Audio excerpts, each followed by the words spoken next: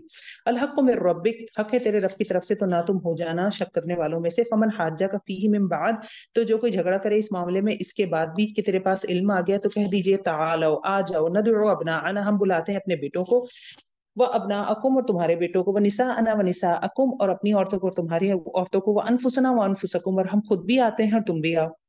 مطلب پوری حجت تمام ہو گئی۔ وفد آیا ہوا تھا نجران کا، کرسچنز تھے سارے، اور سب بتا دیا گیا حضرت عیسیٰ کا معاملہ کیا ہے۔ حضرت آدم کے حوالے سے بالکل قطعی طور پہ بات کر دی گئی کہ وہ خدا نہیں ہو سکتے، حضرت آدم کا مثال دیکھ لو۔ اور اس کے بعد کہا کہ ابھی بھی نہیں مانتے تو آپ کیا کریں، تم اپنے بیٹے اور اپنی عورتوں کو لے کر آؤ، ہم بھی اپنے بیٹے اور اپنے جو عورتیں ہیں ان کو لے کر آتے ہیں، اور پھر کیا کرتے ہیں، ثم نبتہل فنجعل لعنت اللہ علی الکاذبین، ثم پھر ہم بد دعا کریں۔ نبتہل کا مطلب ہوتا ہے دعا کرنا، التجات سے دعا کرنا، زاری مطلب شدت سے رو رو کے دعا کریں، جس کو بددعا کے معنی میں بھی لیا جاتا ہے۔ فنجعل، پھر ہم ڈال دے لعنت جھوٹوں پر، یعنی میں نے اپنی بات تم پر تمام کر لی ہے اور تمہیں لگتا ہے کہ میں جھوٹا ہوں تو آ جاؤ دعا کر لو میرے خلاف، میں بھی دعا کرتا ہوں تمہارے خلاف، اگر تم جھوٹے ہو تو تم پر اللہ کی لعنت، میں جھوٹا ہوں تو مجھ پر اللہ کی لعنت۔ ان ھذا لہو القصص الحق، بے شک یہ البتہ ایک قصے ہیں سچے اور نہیں کوئی الہ سوائے اللہ کے، اور بے شک اللہ تعالیٰ زبردست اور حکمت والا ہے۔ پھر اگر وہ منہ موڑ جائیں تو بے شک اللہ تعالیٰ جاننے والا ہے فساد کرنے والوں کو۔ اب جب یہ بات ہوئی تھی، یہ وفد نجران جو آیا تھا 60 لوگ تھے، مدینے آیا 14 اس میں سے سردار تھے، بہت ہی شان و شوکت والا تھا، اور جب یہ شدید دلائل آپ صلی اللہ علیہ وسلم نے پیش کر دیے تو انہوں نے مباہلہ، اس کو مباہلہ کہتے ہیں نا، نبتہل سے لفظ ہے، یہ آیت مباہلہ کہلاتی ہے جو بھی میں نے پڑھی آیت 61۔ تو انہوں نے پھر مباہلے کے لیے نہیں آئے کیونکہ انہیں یقین تھا کہ یہ جو ساری باتیں بتائی ہیں سچ ہیں، تو انہوں نے کہا اللہ کی لعنت نہ ہو جائے، تو انہوں نے جزیے پہ بات ختم کی اور مباہلہ نہیں کیا تھا۔ فَإِن تَوَلَّوْا، اچھا جی آیت نمبر 64، قل کہہ دیجئے یا اہل الکتاب، اے اہل کتاب، تعالوا، آ جاؤ، الی کلمۃ سواء بیننا و بینکم، ایک کلمے کی طرف جو تمہارے اور ہمارے درمیان مشترک ہے۔ تو اہل کتاب کے ساتھ تبلیغ کے ٹاپک پر انہیں قرآن کی طرف بلانے کے لیے، محمد صلی اللہ علیہ وسلم کی حوالے سے بات کرنے کے لیے طریقہ ہے کہ انہیں کہو کہ کامن ٹرمز پہ آئیں۔ تو تبلیغ کرتے وقت اصل چیز کیا ہے، کامن ٹرمز پہ آنا۔ اہل کتاب بھی مراد ہے اور ویسے بھی مراد ہے کسی ساتھ کہ آؤ ایک کلمے کی طرف جو تمہارے اور ہمارے درمیان کامن ہے، کیا اللہ نعبد الا اللہ، کہ ہم عبادت نہ کریں مگر صرف اللہ کی۔ تو جتنے بھی بڑے مذاہب ہیں، بائبل کا اولڈ ٹیسٹمنٹ جس کو یہودی مانتے ہیں، نیو ٹیسٹمنٹ جو کہ کرسچنس مانتے ہیں، پھر ایک بڑا مذہب ہندوازم ہے، ان کی بھی کتابیں، اس میں بھی توحید ہے، ایک ہی خدا کا تذکرہ ہے۔ پھر پارسیسزم ہے، اس میں بھی ایک ہی خدا کا تذکرہ ہے۔ تو ساری کتابوں میں ایک خدا کا تذکرہ ہے کہ خدا ایک ہی ہے۔ تو اللہ نعبد الا اللہ ولا نشرک بہ شیئا، تو کامن ٹرمز پہ آئے، ہم اللہ کے علاوہ کسی کی عبادت نہ کریں، اس کے ساتھ کسی کو شریک نہ کریں، ولا یتخذ بعضنا بعضا اربابا من دون اللہ، اور نہ ہم بنائیں بعض میں سے بعض کو رب اللہ کے سوا، یعنی شخصیت پرستی منائے۔ اب جب یہ آیت نازل ہوئی تو جو کرسچنس میں سے ایک صحابی تھے، مسلمان ہوئے تھے، تو انہوں نے کہا یا رسول اللہ، ہم نے تو کبھی اپنے ارباب کو جو ہوتے ہیں، جو مولوی کہہ لیں آپ، اسپرچل لیڈرز جو ہوتے ہیں، ہم نے تو ان کو کبھی بھی رب نہیں بنایا۔ تو انہوں نے کہا کیا آپ صلی اللہ علیہ وسلم نے فرمایا کیا تم ان کے حرام کردہ کو حرام اور حلال کردہ کو حلال نہیں سمجھتے تھے؟ تو انہوں نے کہا یہ تو ہے، تو انہوں نے کہا یہی تو رب بنانا ہے، یعنی اس حد تک ماننا کہ قرآن کے خلاف بھی کوئی ہمارا امام کوئی مفتی بات کر رہا ہے تو ہم اس کو پھر ویسے ہی لیں، تو یہ اس کو رب بنانے کے مترادف ہے۔ اور ابھی بھی اگر آپ دیکھیں تو سینٹ پول جو ہے جس نے بائبل لکھی ہے، غالباً 27 چیپٹر ہیں بائبل کے، نیو ٹیسٹمنٹ کے، جسے کرسچنس مانتے ہیں، کرسچنس اولڈ کو بھی مانتے ہیں، نیو کو زیادہ فالو کرتے ہیں۔ 27 چیپٹر میں سے 14 چیپٹر سینٹ پول نے لکھے ہیں۔ تو آپ دیکھیں کہ وہی اسی چیز کو فالو کیا جا رہا ہے نا، اصل میں تو بندے کو فالو کیا جا رہا ہے، اس نے جو قوانین بنائے اس کو فالو کیا جا رہا ہے۔ یا اہل الکتاب، اہل کتاب، لما تحاجون فی ابراہیم، کہہ دیجئے کیوں تم جھگڑتے ہو ابراہیم کے معاملے میں، حالانکہ نہیں اتاری گئی تورات اور انجیل مگر اس کے بعد، کیا بھلا تم عقل نہیں رکھتے؟ اہل کتاب یہودی کہتے تھے کہ حضرت ابراہیم یہودی ہیں، نصرانی کہتے تھے حضرت ابراہیم نصرانی ہیں۔ تو اللہ تعالیٰ فرما رہے ہیں کہ یہ تورات اور انجیل تو ابراہیم کے بعد آئی ہے، تو وہ کیسے یہودی یا نصرانی ہو سکتے؟ افلا تعقلون، کیا تم عقل سے کام نہیں لیتے؟ 66، ہاں انتم ہؤلاء حاججتم فیما لکم به علم، ہاں تم وہ لوگ ہو جو بحثیں کرتے ہیں اس معاملے میں جس کا تمہیں علم ہے، یعنی تمہیں اس بات کا علم ہے کہ محمد صلی اللہ علیہ وسلم ٹرو پروفٹ ہے، تمہیں اس بات کا علم ہے کہ قرآن سچ ہے، اس میں تو تم بحثیں کر رہے ہو۔ فَلِمَ تُحَاجُّونَ فِيمَا لَيْسَ لَكُمْ بِهِ علم، تو تم کیوں جھگڑتے ہو اس معاملے میں جس کا تمہیں کوئی علم نہیں؟ رہی بات حضرت ابراہیم کی، اس کا تمہیں کیا علم؟ وہ تو تم سے سینکڑوں سال پہلے آئے تھے، اس کا تم جھگڑا کر رہے کہ وہ یہودی تھے، وہ نصرانی تھے، اور جو تمہاری کتاب چیخ کے کہہ رہی ہے کہ محمد صلی اللہ علیہ وسلم کا نام مینشن ہوا ہے اولڈ ٹیسٹمنٹ میں، ہیبرو لینگویج میں ٹرانسلیشن میں تو نہیں وہ لکھتے، انگلش میں ٹرانسلیٹ، لیکن آپ اس کی اصلی بک میں پڑھیں تو محمد صلی اللہ علیہ وسلم کا نام ہے. تو جس میں علم ہے اس میں تو تم جھگڑتے ہو، بات نہیں مانتے، اور جس کا علم نہیں ہے اس میں تم. واللہ یعلم وانتم لا تعلمون، اور اللہ جانتا ہے اور تم نہیں جانتے. آیت 67. ما کان ابراہیم یہودیا ولا نصرانیا، ابراہیم علیہ السلام نہ تو یہودی تھے نہ ہی نصرانی تھے، لیکن وہ یکسو مسلمان تھے. وما کان من المشرکین، اور وہ مشرکین میں سے نہیں تھے. بے شک قریب ترین لوگوں میں سے ابراہیم کے، یعنی ابراہیم علیہ السلام کے قریب کون تھے؟ نہ یہودی نہ نصرانی. پھر کون ہے؟ للذین تبعوہ وہذا النبی والذین آمنوا، وہ لوگ ہیں جنہوں نے پیروی کی ابراہیم کی اور یہ نبی اور وہ لوگ جو ایمان لائے. تو جو ابراہیم علیہ السلام کے بعد ابراہیم علیہ السلام کے طریقے کی پیروی کرتے رہے حتیٰ یہ کہ نیا رسول آ گیا، وہ ان کے قریب تھے. اور پھر محمد صلی اللہ علیہ وسلم اور اسلام مومنین جو قرآن پہ چلے گا وہ ان کے قریب ترین ہے. حضرت ابراہیم علیہ السلام کی بہت تعریف ہے قرآن میں، اور جو مین بڑے بڑے پروفٹس ہیں جو بعد میں آئے، جو نسلیں چلی، حضرت یوسف، حضرت موسیٰ، حضرت عیسیٰ، محمد صلی اللہ علیہ وسلم، حضرت اسماعیل، حضرت یعقوب، حضرت اسحاق، ان کے تو ہم باقاعدہ نام جانتے ہیں، یہ سب حضرت ابراہیم کی نسل میں تھے. تو کھینچا تانی رہتی ہے سارے مذاہب میں ان کو اپنی طرف کرنے کی، تو اللہ تعالیٰ نے یہاں بتا دیا کس کے قریب ہیں وہ. اللہ ولی المؤمنین، اور اللہ دوست ہے مومنوں کا. ودت طائفۃ من اہل الکتاب، چاہتا ہے ایک گروہ اہل کتاب میں سے کہ وہ گمراہ کر دیں تم کو، اور نہیں وہ گمراہ کرتے مگر اپنے نفسوں کو، اور نہیں وہ شعور رکھتے. یا اہل الکتاب، ہے اہل کتاب، لم تکفرون بآیات اللہ وانتم تشہدون، تم کیوں کفر کرتے ہو اللہ کی آیات کے ساتھ حالانکہ تم گواہ ہو، تم قائل ہو، تم سمجھتے ہو کہ آپ صلی اللہ علیہ وسلم سچے ہیں. تمہاری کتاب میں آپ صلی اللہ علیہ وسلم کی آمد کی جو آیات ہیں تم ان کو چھپا رہے ہو. تو آپ صلی اللہ علیہ وسلم کی صداقت کے بارے میں نازل کردہ آیات کو تم کفر کرتے ہو. تکفرون بآیات اللہ. یا اہل الکتاب لم تلبسون الحق بالباطل وتکتمون الحق وانتم تعلمون، اہل کتاب کیوں تم ملاتے ہو حق کو باطل کے ساتھ اور تم چھپاتے ہو حق کو اور تم جانتے ہو. کہ اتنا غصہ جو مغضوب آتا ہے نا کیوں ہے؟ دیکھیں دو بچے ہو نا گھر میں، آپ باہر جا رہے ہیں، دو بچے ہیں، ایک بڑا بیٹا آپ اس کو کہتی ہیں کہ کچن میں بسکٹ رکھیں، وہ نہیں کھانے، اور چھوٹا بیٹا بھی موجود ہے. اب جب آپ گھر آتی ہیں تو آپ دیکھتی ہیں کہ دونوں بچے بسکٹ کھا رہے ہیں. غصہ زیادہ کس پہ آئے گا؟ بڑے بیٹے پہ، کیونکہ اس کو علم تھا کہ بسکٹ نہیں کھانے. چھوٹے پہ غصہ اس لیے نہیں آئے گا، آئے گا اس پہ بھی، لیکن آپ کو پتا ہے کہ اس کے پاس انفارمیشن نہیں تھی.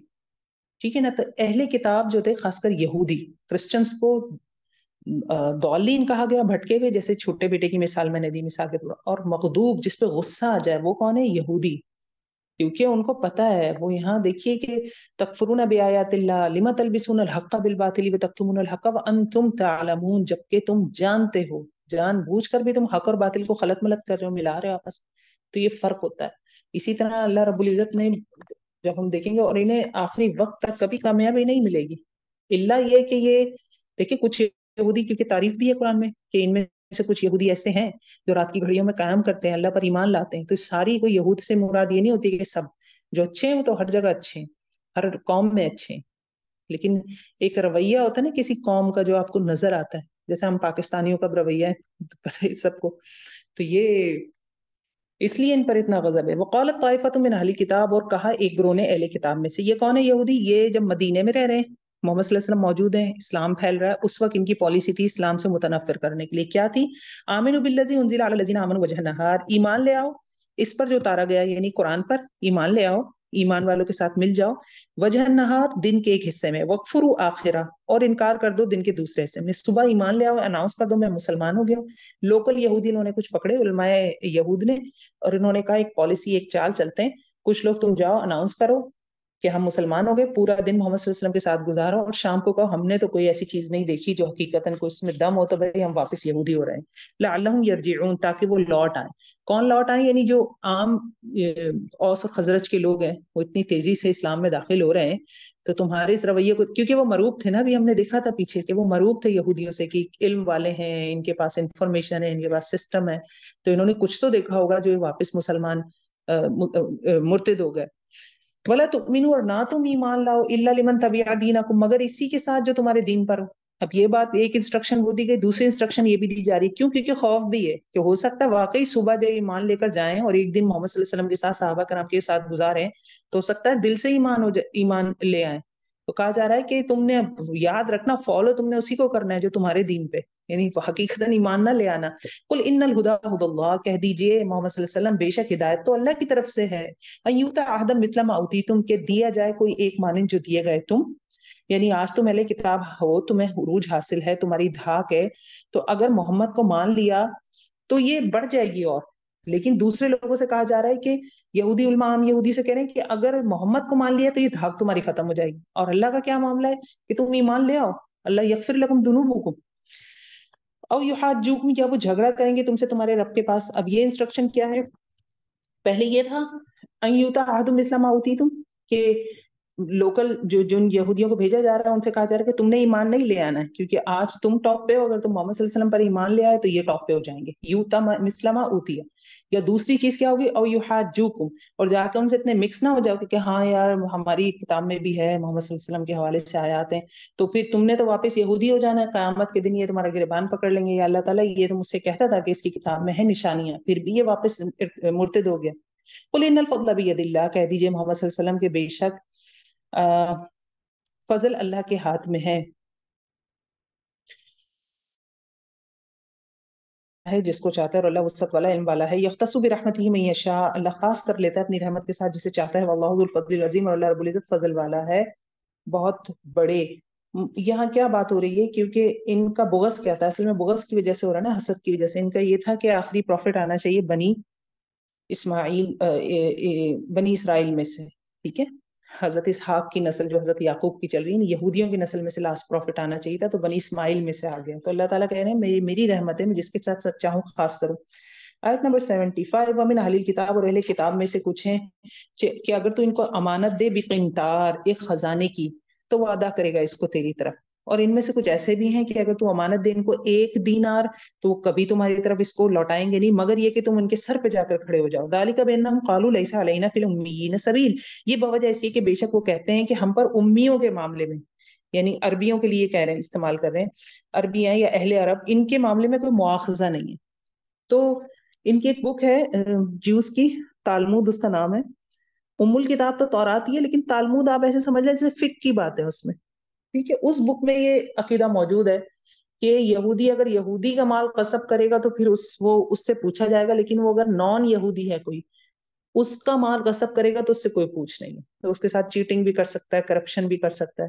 اور اس میں وہ یہ کہتے ہیں کہ جو نان یہود ہیں، مطلب ورڈ ٹو ورڈ تو میں آپ کو نہیں بتا رہی، نیٹ پہ موجود ہے، آپ خود سرچ کر لیجیے گا، کہ جیسے ہمارے لیے عام لوگوں کے لیے گھوڑے گدھے ہیں نا، کہ آپ ان سے فائدہ اٹھائیں، آپ ان کو ذبح کر لیں، کوئی پوچھ نہیں ہے. تو یہودیوں کے لیے جو یہودی نہیں ہے نسلاً، تو وہ ایسا ہی ہے انسان، آپ اس کے ساتھ چوری چکاری کی وجہ آپ سے ان کا قتل ہو جائے. یہ ان کی بک تالمود کا حصہ ہے. تو وہ سارے حیوانات کی مانند ہے. تو وہ یہی بات ہے کہ اللہ رب العزت فرمانے کہ کچھ ایسے ہیں کہ تمہارے ساتھ قنطار بھی تمہیں دے دو، خزانہ بھی دے دو، تو کچھ تو ایسے ہیں، اب دیکھیں اچھے برے لوگ ہر جگہ ہیں کہ وہ لوٹا دے گا آپ کو، لیکن کچھ ایسے ہیں کہ 1 دینار بھی دیں گے تو وہ آپ کو نہیں لوٹائے گا. وَيَقُولُونَ عَلَى اللَّهِ كَذِبًا وَهُمْ يَعْلَمُونَ، اور وہ کہتے ہیں اللہ پر جھوٹ اور وہ جانتے ہیں. تو اور یہ ایک طرح کا فتویٰ بھی تھا جو انہوں نے دیا تھا کہ نان یہودی جو ہیں ان کے ساتھ یہودی کر سکتے ہیں کچھ بھی، ان کا مال ان پر حلال ہے. تو یہ اللہ کے اوپر جھوٹ کر رہے ہیں. وَهُمْ يَعْلَمُونَ، جبکہ وہ جانتے ہیں. بَلَا مَنْ أَوْفَىٰ بِعَهْدِهِ، کیوں نہیں جس نے پورا کیا اپنے عہد کو، یعنی کتاب، اللہ کا وعدہ جو ہے اس کو، اللہ کے ساتھ جو وعدہ کیا اس نے وہ پورا کیا. واتقوا، اور اس نے تقوی اختیار کیا. فإن اللہ، تو بے شک اللہ رب العزت یحب المتقین، محبت رکھتا ہے تقوی کرنے والوں سے. بے شک وہ لوگ جو لے دیتے ہیں اللہ کے عہد کے بدلے اور اپنی قسموں کے بدلے تھوڑے پیسے، یعنی غلط فتوے دے لیے، غلط تعویلیں. اس میں یہودی علماء بھی شامل ہے. دیکھیں یہودی بار بار میں نام لے رہی ہوں، یہ صرف اس لیے کہ ہم سے بالکل پیچھے والی قوم وہ ہے یہود اور نصارہ. تو ان کی مثال دیکھیں، امت مسلمہ کو سمجھایا جا رہا ہے کہ یہ غلطیاں انہوں نے کی، اس کی وجہ سے وہ مغضوب اور ضالین ہو گئے. تو امت محمدی تم نے مغضوب اور ضالین نہیں ہونا. یہ اس لیے میں بتا جا رہا ہے. یہ آیات چرچ میں جا کے نہیں پڑھی جاتی، یہ آیات قرآن مسجد میں پڑھی جاتی ہیں. تو کس کو سنایا جاتا ہے؟ ہم مسلمانوں کو سنائی جاتی ہیں آیات. میں کس کو تفسیر بتا رہی ہوں؟ آپ کو بتا رہی ہوں، خود پڑھ رہی ہوں. تو یہ چیزیں ہم نے نہیں کرنی، اس لیے بار بار یہ آ رہا ہے. تو اس سے یہ ذہن میں نفرت لانے کے بجائے یہودیوں کے لیے اپنے لیے کریکشن والا فیکٹر آنا چاہیے ہمیں. بے شک وہ لوگ جو لے لیتے ہیں اللہ کے عہد کے بدلے چھوٹی قیمت، اولئک لا خلاق لهم فی الاخرہ، نہیں ہے ان کے لیے کوئی حصہ آخرت میں. یعنی جو علماء کی کلاس ہے، جو علم والے ہیں، اگر وہ غلط فتوے دے رہے ہیں، وہ بگاڑ لا رہے ہیں معاشرے میں، کتاب اللہ میں تفریق کر رہے ہیں، قرآن کو مثال کے طور پر قرآن کی غلط تعبیلیں نکال رہے ہیں، کس لیے؟ ثمنن قلیلا، دنیا کے فائدے کے لیے۔ ان کی سزائیں دیکھ لیں، لا خلاق لہم فی الآخرہ، آخرت میں کوئی ان کا حصہ نہیں ہے، ولا یکلمہم اللہ، اللہ ان سے کلام بھی نہیں کرے گا، ولا ینظر الیہم، نمبر 3 ان کی طرف دیکھے گا بھی نہیں یوم القیامہ، نمبر 4 ولا یزکیہم، نہ ان کو پاک کرے گا، نمبر 5 ولہم عذاب علیم، اور ان کے لیے عذاب دردناک۔ ایسا کیوں ہے؟ کتاب میں تبدیلی کرنا، بائبل کے حوالے سے اگر ہم دیکھیں، ان کی کتاب میں تبدیلی کی وجہ سے لاکھوں لوگ، اللہ معاف کرے، شرک کا شکار ہو گئے۔ کتنے لوگوں نے تبدیلی کی ہوگی؟ کیا لاکھوں لوگوں نے کتاب میں تبدیلی کی ہوگی؟ نہیں، کتاب میں تبدیلی کرنے والے کچھ ہوں گے، شاید دسیوں لوگ ہوں گے، سینکڑوں بھی نہیں ہوں گے، لیکن اس کی وجہ سے لاکھوں کروڑوں لوگ جہنم کا ایندھن بننے کے لیے تیار ہیں۔ اللہ انہیں ہدایت دے۔ تو اس لیے اتنی سخت سزائیں، لا خلاق لہم ولا یکلمہم اللہ ولا ینظر الیہم ولا یزکیہم ولہم عذاب علیم۔ کوئی راستہ نہیں ہے۔ ہوتا یہی ہے نا کہ تھوڑا بہت ہی مل جائے، لا خلاقہ، تھوڑا سا حصہ کچھ نہیں کیا ہی مل جائے، نہیں، چلے میں بات ہی کر لوں اللہ سے، معافی مانگ لوں، لا یکلمہ اللہ، چلو اللہ تعالیٰ ہمیں طرف دیکھ ہی لیں، ولا ینظر الیہم، اللہ دیکھے گا بھی نہیں، اللہ تعالیٰ کوئی پلس مائنس کر کے مجھے پاک کر دیں، ولا یزکیہم، پاک بھی نہیں ہو سکتا، پھر آگے کیا بچ گیا؟ یا اللہ بس جہنم میں گرانے سے بچا لیں، ولہم عذاب علیم۔ تو اتنا علم والے، یہ ایسے ہی ہے، گھر میں امی ابو میں لڑائی ہوتی ہے تو بچوں کو بگاڑنے کی ضرورت نہیں، بچے خود ہی بگڑ جاتے ہیں۔ تو جب بڑے بڑے جو علماء کرام ہیں ان میں بگاڑ آتا ہے تو پھر پوری پوری نسلیں تباہ ہو جاتی ہیں۔ وَإِنَّ مِنْهُمْ لَفَرِيقًا، اور بے شک ان میں، کس میں؟ اہل کتاب میں ایک گروہ ہے، يَلْؤُونَ أَلْسِنَتَهُمْ بِالْكِتَابِ، وہ موڑتے ہیں اپنی زبانوں کو کتاب کے ساتھ، یعنی تورات انجیل پڑھتے وقت لفظ کچھ ہوتا ہے، زبان موڑ کے کچھ اور لفظ پڑھ دیتے ہیں۔ لِتَحْسَبُوهُ، تاکہ تم سمجھو اس کو، کیا؟ من الکتاب، کتاب میں سے، وما ہوا من الکتاب، جبکہ وہ کتاب میں سے نہیں ہے، وَيَقُولُونَ هُوَ مِنْ عِنْدِ اللَّهِ وَمَا هُوَ مِنْ عِنْدِ اللَّهِ، اور وہ کہتے ہیں کہ یہ اللہ کے پاس سے، اور جبکہ وہ اللہ کے پاس سے نہیں ہے، وَيَقُولُونَ عَلَى اللَّهِ كَذِبًا وَهُمْ يَعْلَمُونَ، اور وہ کہتے ہیں اللہ پر جھوٹ اور وہ جانتے ہیں۔ یہ کیا تھا؟ یہ تھا جیسے رائنا کہہ دیا کرتے تھے نا، رائنا، صحابہ کرام آپ صلی اللہ علیہ وسلم کو جب مخاطب کرتے تو رائنا کہتے کہ ہماری رعایت کریں، ہماری طرف دیکھیں، میں آپ سے کچھ پوچھنا ہے۔ تو یہ کیا کرتے تھے؟ رائنا، ہمارے چرواہے، یہ اس طرح سے کر کے ذرا سی زبان کو موڑا، لفظ بدل دیا، مذاق اڑا رہے مجلس میں آپ صلی اللہ علیہ وسلم کا۔ تو یہ تو ایک اس حوالے سے ہے۔ اسی طرح جب فتاویٰ پڑھتے تھے تو کوئی آ گیا کسی سے، مثال کے طور پر زنا ہو گیا یہودیوں میں سے، اور پھر وہ آ کے پوچھتا ہے کہ سزا کیا ہے؟ سزا تو ہے بھائی رجم کرنا ہے اگر شادی شدہ ہے۔ اب ان کو رجم کی سزا ملنی چاہیے، کچھ پیسے ویسے دے دیا انہوں نے، کہا کہ یہ ایسی تبدیلی کر دی، کچھ اس طرح کا فتویٰ دے دیا کہ بس گدھے پہ بٹھائیں، منہ کالا کریں اور ایک چکر لگوا دیں بستی میں، تو اس سزا ہو گئی۔ تو یہ سارے پیسے لے کے غلط فتوے دینا جو پیچھے بھی ہم پڑھ کر آئے۔ مکان علی بشر، آیت نمبر 79، نہیں ہے کسی بشر کے لیے کہ دے اس کو اللہ کتاب اور حکمت، ٹھیک ہے، اور نبوت، ثم یقول للناس، پھر وہ کہے لوگوں کے لیے، کونوا عبادا لی من دون اللہ، میرے بندے ہو جاؤ اللہ کو چھوڑ کر۔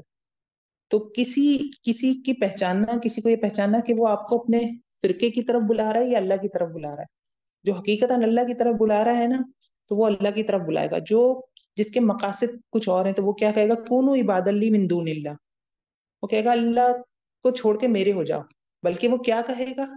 ولیکن کونو، بلکہ وہ کہے گا کہ ہو جاؤ ربانیین، رب والے، بما کنتم تعلمون الکتاب، بوجہ اس کے جو تم کتاب سیکھتے سکھاتے ہو اور جو تم پڑھتے ہو۔ تو رسول کی پہچان بھی یہی ہے، کون سا پروفٹ ہے، اگر وہ سچا نبی ہے تو وہ اپنے دنیاوی فائدے حاصل نہیں کرے گا، اپنا بندہ نہیں بنائے گا، اللہ سے جوڑے گا۔ اور اسی طرح کسی بھی عالم کو اور کسی بھی حوالے سے کسی کو دیکھیں آپ، جیسے جادو وغیرہ بھی کرتے ہیں تو کہتے ہیں نہیں فری ہے وہ بابا، تو کوئی پیسے لیتے نہیں ہے، پہلی دوسری وزٹ میں پیسے نہیں لیتے بابا، چوتھی پانچویں وزٹ میں آپ سے بکرا منگوا لیں گے وہ، ٹھیک ہے۔ تو یہ ایک فارمولا اللہ دے رہا ہے کہ جس نے اللہ کے ساتھ جوڑنا ہے تو وہ یہ نشانی ہوتی ہے، وہ دنیاوی فائدوں کو بہت پیچھے رکھ دیتا ہے۔ وَلَا يَأْمُرُكُمْ أَن تَتَّخِذُوا الْمَلَائِكَةَ وَالنَّبِيِّينَ أَرْبَابًا، اور نہیں وہ حکم دیتا تم کو، یعنی کوئی بھی پیغمبر، پیچھے پیغمبر بھی شامل کر لیں، کوئی پروفٹ سچا پروفٹ نہیں ہو سکتا، اور پھر مزید کیا کہ وہ حکم نہیں دے گا تم کو کہ تم فرشتوں کو اور نبیوں کو رب بنا لو۔ عیسائی کیا ہے؟ یہ عقیدہ بھی ہے نا کہ اللہ تعالیٰ کو کلی ربوبیت حاصل نہیں ہے، مطلب ایک عقیدہ یہ بھی ہے کہ تین ہے خدا، ایک عقیدہ یہ بھی ہے کہ بڑا خدا اللہ ہے اور کائنات کے دیگر انتظامات فرشتوں کے سپرد ہیں، فرشتوں کو مالک بنا لیا ہے کہ یہ والا کام اس فرشتہ ہے، اس کا رب یہ ہے، اس والے یہ بھی ہے۔ پھر مشرکین بھی تھا، فرشتوں کو بھی خدا کی بیٹیاں سمجھتے تھے، بیٹیاں بنا دیا تو وہ خدائی میں شامل ہو گئے نا۔